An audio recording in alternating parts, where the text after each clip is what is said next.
Dans la tour marquant l'entrée de l'église, observons le petit bénitier en pierre bleue.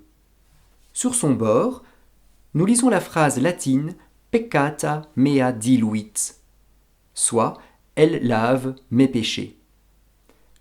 Comme la phrase latine à l'extérieur, celle-ci est un chronogramme.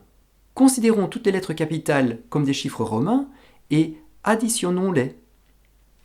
Comme à l'extérieur, nous arrivons à la date de construction de l'église et du placement de ce bénitier en son sein, 1757.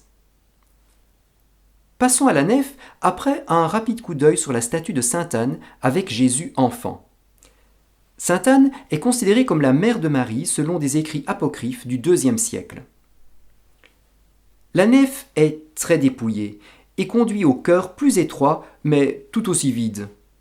Il faut dire que la plupart des meubles et l'autel principal ont disparu. Droit devant nous, au fond, un grand Christ en croix du XIXe siècle s'élève au-dessus du tabernacle.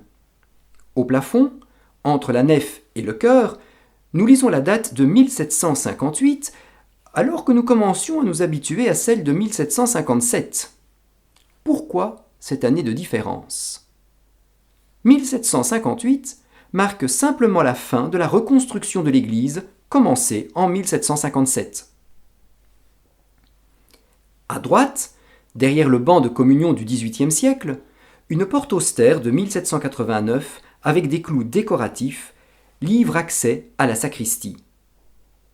De part et d'autre du chœur veillent des statues. À droite, celle de la Vierge à l'enfant. À gauche, celle de Saint Joseph avec l'enfant Jésus. Tout près, les fonts baptismaux du XVIIe siècle avec un couvercle en laiton du XVIIIe siècle. Retournons-nous pour mieux contempler la nef.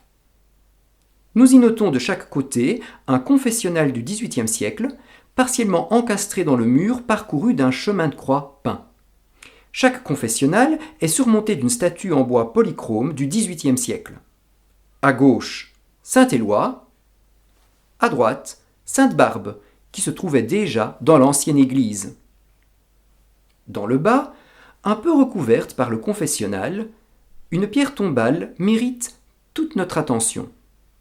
On y lit distinctement que, sous cette pierre, gisent Claude de Halley-Morlaix et sa compagne, Marie de Glim, tous deux morts au XVIIe siècle. Cette pierre provient donc sans doute de l'ancienne église.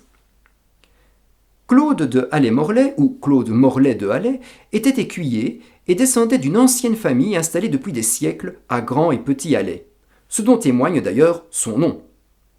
Sur le haut de la pierre tombale, les 8 armoiries montrent l'importance sociale des défunts.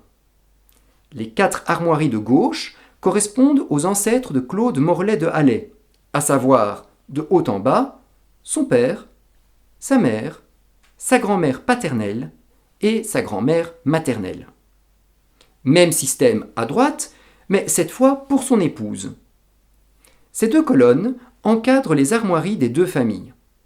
Le casque est à demi tourné, ce qui signifie que Claude de Halley appartenait à une noblesse intermédiaire, en l'occurrence aux écuyers.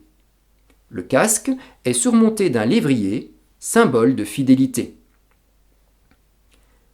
Au-dessus de la porte d'entrée s'étale la tribune en chêne du XIXe siècle, avec une bannière de procession de la même époque dédiée à Saint-Lambert et un orgue restauré. Dans le bas de la tribune, diverses statues surveillent la nef. De gauche à droite, nous reconnaissons Sainte Thérèse, Saint Lambert, le patron de l'Église, Saint Antoine, le Sacré-Cœur et l'Enfant Jésus de Prague.